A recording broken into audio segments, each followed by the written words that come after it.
जी हाँ दोस्तों, इजराइल के खिलाफ ईरान के साथ उतरे हुती, मिसाइलों से मचाई इजराइल में भयंकर तबाही, बौखलाए नेतन्याहू। स्वागत है आप सभी का। आप देख रहे हैं द राजनीति का विशेष सेगमेंट खबर और विश्लेषण। मैं हूं जब्बार खान। तो क्या अब तक जितनी तबाही ईरान ने अकेले इजराइल के अंदर मचाई, हुथियों के साथ आने के बाद में इजराइल पर कहर बनकर जिस अंदाज में टूट रहे हैं, तो क्या अब नेतन्याहू वाकई इस युद्ध के सीज फायर के लिए टेबल पर आने पर मजबूर होंगे? आखिर नेतन्याहू इतनी बौखलाहट में इस तौर पर बयान क्यों दे रहे हैं? आखिर जिस अंदाज में हुथियों ने यमन से जो मिसाइलें दागी हैं, उसकी वजह से इजराइल में तबाही कितने भयंकर स्तर पर हुई है, विस्तार से आपको बताते हैं। दोस्तों, ईरान, इजराइल और अमेरिका जंग के 29 दिनों के बाद अब यमन के हुती विद्रोही भी इजराइल के खिलाफ इसमें कूद पड़े हैं और ये स्टेज इजराइल के लिए चिंता में डालने वाला है। टाइम्स ऑफ इजराइल की रिपोर्ट के मुताबिक यमन में मौजूद ईरान समर्थित हुती विद्रोहियों ने करीब 2000 किलोमीटर से दूर इजराइल के दक्षिणी शहर बेशर्बा और आसपास के इलाकों को निशाना बनाते हुए बैलिस्टिक मिसाइलें दागी हैं, जिसमें भयंकर तबाही हुई। मौजूदा जंग के दौरान यमन से इजराइल पर यह पहला हमला माना जा रहा है। दूसरी तरफ अमेरिका के खिलाफ ईरान ने एक और बड़ा कदम उठाते हुए ईरान ने सऊदी अरब में स्थित अमेरिका के रणनीतिक रूप से महत्वपूर्ण प्रिंस सुल्तान एयरबेस पर मिसाइलों और ड्रोन से भीषण तबाही मचा दी। और इस हमले ने न केवल अमेरिकी सेना को भारी चोट पहुंचाई, बल्कि खाड़ी देशों में छिपे उन ठिकानों की सुरक्षा पर गंभीर न सिर्फ सवाल खड़े किए, जिन्हें अमेरिका बेहद सुरक्षित मान करके अपने फौजियों को वहां पर या अपने लोगों को वहां पर रोकता था, जिन्हें अमेरिका अब तक अभेद मानता था। ईरान की सीधी चेतावनी के बाद और ईरान के इस कदम के बाद जहां जहां अमेरिकी सैनिक, वहां वहां ईरानी निशाना। अब मिडिल ईस्ट के आसमान में बारूद की गंध और गहरी हो गई।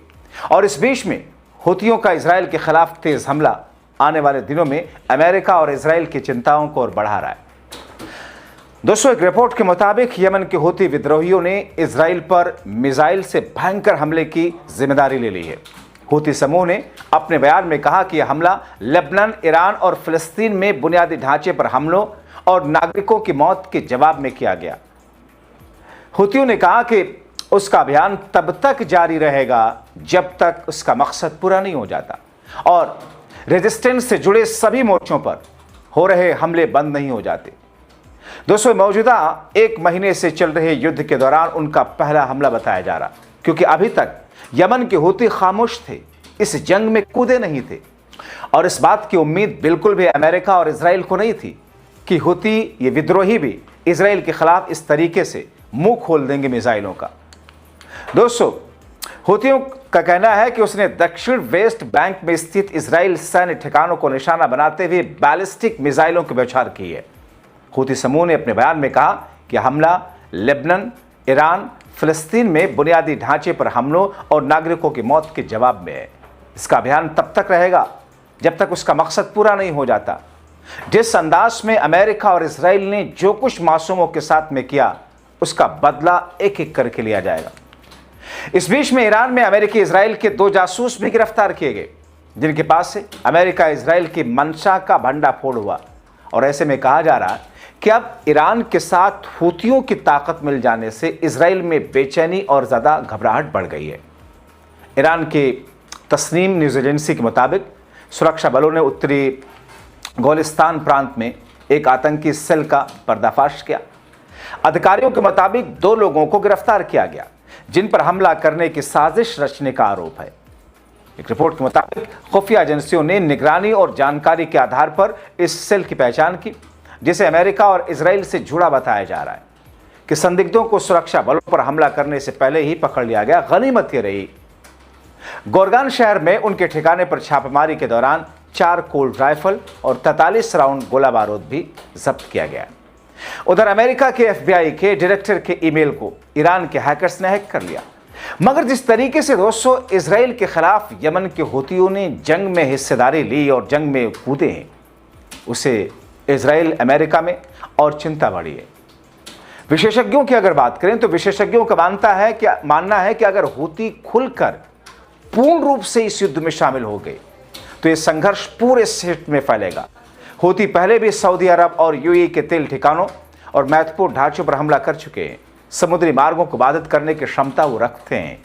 एक तरफ समुद्री मार्ग को किस तौर पर ईरान ने बाधित किया, असर पूरे दुनिया पर उसका पड़ रहा है। और अब रेड सी के बारे में भी ईरान ने वही चेतावनी दे दी। उधर इस युद्ध की मध्यस्थता के लिए मोदी सरकार को दरकिनार कर पाकिस्तान को गले लगा करके ट्रंप ने एक नए एंगल का संकेत दिया। और इसी बीच खबर आई कि पाकिस्तान की राजधानी इस्लामाबाद में 30 मार्च को तुर्की, मिस्र और सऊदी अरब के विदेश मंत्रियों की एक अहम बैठक होने जा रही है। पाकिस्तानी सरकारी टीवी के मुताबिक इस बैठक में अमेरिका ईरान युद्ध समेत क्षेत्रीय हालात पर चर्चा की जाएगी। ये युद्ध शुरू होने के बाद इस तरीके की पहली बैठक है जिसमें 4 देशों के विदेश मंत्री शामिल होंगे। टर्की के विदेश मंत्री हकान फिदान ने बताया कि शुरुआत में इस बैठक के टर्की में होने की प्लानिंग थी, लेकिन बाद में इसे पाकिस्तान में शिफ्ट किया गया। इस बीच में जहां एक तरफ हॉर्मुज बंद होने से, जिसके कारण पूरे विश्व में संकट है, रेड सी बंद करने की चेतावनी ईरान दे चुका है, तो दूसरी तरफ अरब देशों में कच्चे तेलों की कीमतों में बम्पर उछाल होता दिख रहा है। कुवैत की सरकारी एजेंसी के मुताबिक कुवैत के तेल की कीमत बढ़ करके $119 प्रति बैरल कर दी गई, जिसमें करीब $8.5 की बढ़ोतरी दर्ज की गई। रिपोर्ट के अनुसार अमेरिका, इजराइल और ईरान के बीच चल रहे युद्ध के बाद से तेल की कीमतों में लगातार बढ़ोतरी जारी है। ऐसे में एक तरफ कीमतों में इजाफा, दूसरी तरफ हॉर्मुज के लगभग बंद होने से करीब 20,000 नाविक यानी कि सीफेयर समुद्र में फंसे हैं।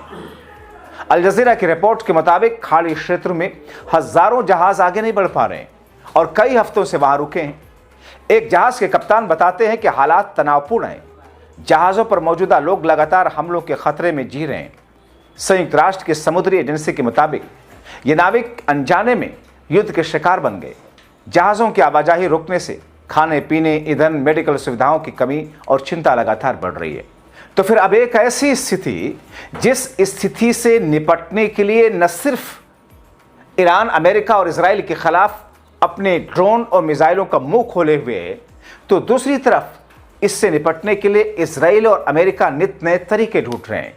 क्योंकि दोस्तों, करीब करीब 1 महीना इस जंग को होने को है।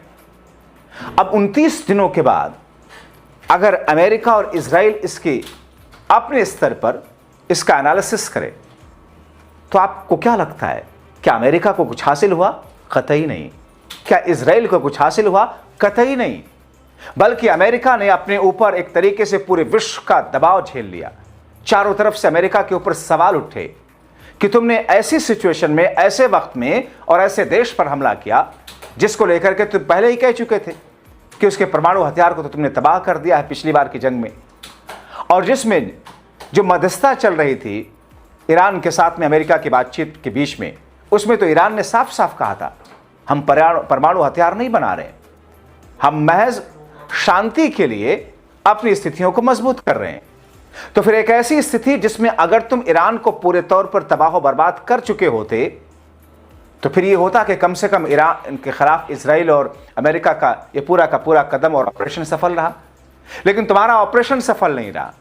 तुमने अपने फौजियों को मरवाया। तुम्हारी वजह से तुम्हारे अमेरिका के अंदर राजनीतिक तौर पर एक विद्रोह और एक ऐसा विरोध शुरू हुआ जिससे तुम संकट में घिरे हो। लेकिन तुम्हारी गलतियों के कारण, तुम्हारी और इजराइल की मिलीभगत की वजह से पूरी दुनिया में गैस, एलपीजी, खाद, उर्वरक चीजें और ऑयल की कीमतों में इजाफा तो छोड़िए, लोग इसकी किल्लत और इसके संकट से लोगों की परेशानी किस तौर पर है, भारत में उसकी तस्वीरें रोजाना आप लगातार देख रहे हैं। तो चौतरफा घेराव ट्रंप का और इजराइल का, नेतन्याहू का। तो ऐसी स्थिति में 1 महीने के बाद ट्रंप को हासिल क्या हुआ? अंडा शून्य। इजराइल को हासिल क्या हुआ? अंडा शून्य। और ऊपर से इन्होंने ईरान के अंदर स्कूल की बिल्डिंग पर हमला करने के बाद 170 मासूम छात्राओं की मौत की जिम्मेदारी अपने सर मढ़ ली है। क्योंकि यूनाइटेड नेशन जिस तौर पर इस मुद्दे पर जो बात कही, उसमें इनके खिलाफ में सजा भी होगी। यही होता दोस्तों, अहंकार में चूर होकर के अपनी शक्ति के दम पर कुछ भी करने, मन मर्जी करने का जब फैसला ऐसी शक्तियां लेती हैं, तो उनका पतन होना शुरू होता है। अब देखिए इनके पतन की कहानी किस तौर पर लिखी जाती है। आप क्या सोचते हैं? अपनी राय कमेंट बॉक्स में जरूर लिखें।